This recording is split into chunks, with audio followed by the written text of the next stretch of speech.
Hello everyone. This is a professional review of the new Leica M10D. It came along with the M10 and the M10P. So the M10 is the bread and butter Leica. This is the M10P is the professional one, and then this is the M10D is digital. That's why they have the D, but it's really not just digital, it's a hybrid camera. And you can see here that if you want to shoot film, you press the button obviously here, and then you advance it with a lever. So that's and they incorporated the single stroke technology, not the double stroke like in the old cameras, because this is obviously a modern camera. Even though it's hybrid, it's a modern camera. It shoots film, which is the real RAW, but like Ken Rockwell says, but it shoots digital as well. And they kept the old dial here. So this dial they've had in all the cameras basically since film cameras. The old ones used to go up to 1,000, but now you can do the 2,000 and 4,000. And you can select this dial here. You got to be careful when you go to 4,000. I found that the pictures get a little bit too dark. But if you go to like 250, you can do that. They come out pretty good. If you go to A, it's a little bit tricky. Sometimes they come good, but then sometimes there's a lot of things flashing in the viewfinder here. So just a word of caution when you decide to use the dial. And then here if you shoot digital, you put it in A, but then if you load the film, you need to put this dial in the ISO value of the film, otherwise the pictures come all screwed up. I was shooting digital yesterday for a project, so I put it in A. But if you want to shoot film, then you select the ISO of the film. So T-Max, you put it at 200, or if it's Velvia, you put it at 100, because the Velvia is 50, so the 100 is the closest one.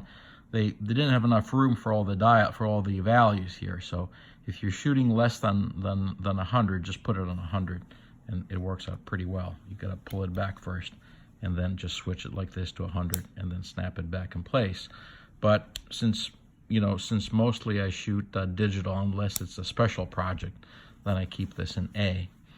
And this came from the box with this here, and there's no screen. So if you want to shoot digital, I think you need to get a different back. Like there's different backs for the camera, so you can get a back that has a screen where you can see the pictures.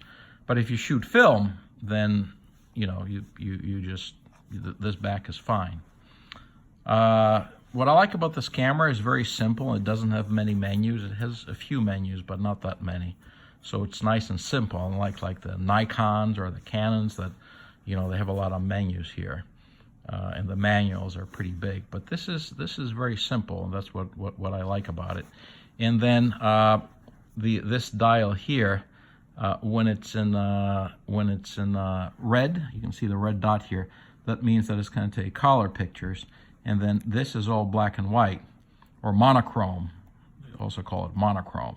So I forgot to say, the nice thing with this is, you've seen my review on the monochrome.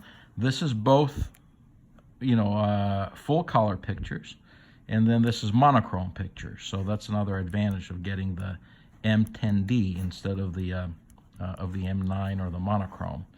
And then this here, I think this is the flight mode. So in an airplane, you can put it in this mode when you get the signal for the airplane, and then it is safe to use.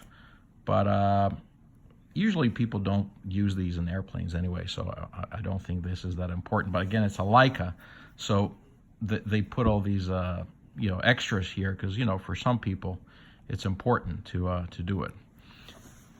And then they have this dial here. This for if you put the digital back and you get the menus. This just guides you through the menus, But I'm a purist, and I like to use film, so I don't think I'll be using this very much.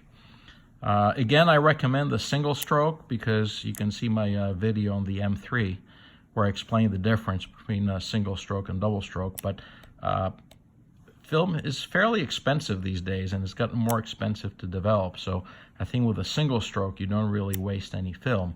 If you get 36 shots in a film, you might as well get 36, not 16 or 17, half, whatever.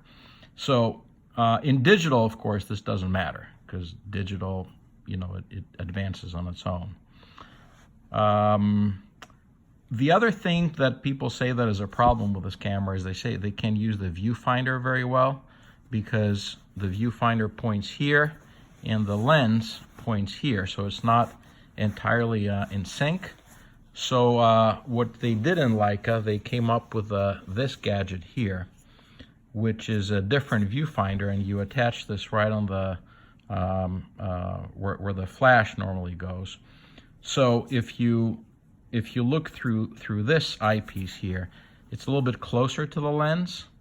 It's a little bit to the right of the lens. This eyepiece is to the left. So if you do these and you average out the composition, then you end up getting it right where the where the lens is. So you can do it that way, and it works out pretty well.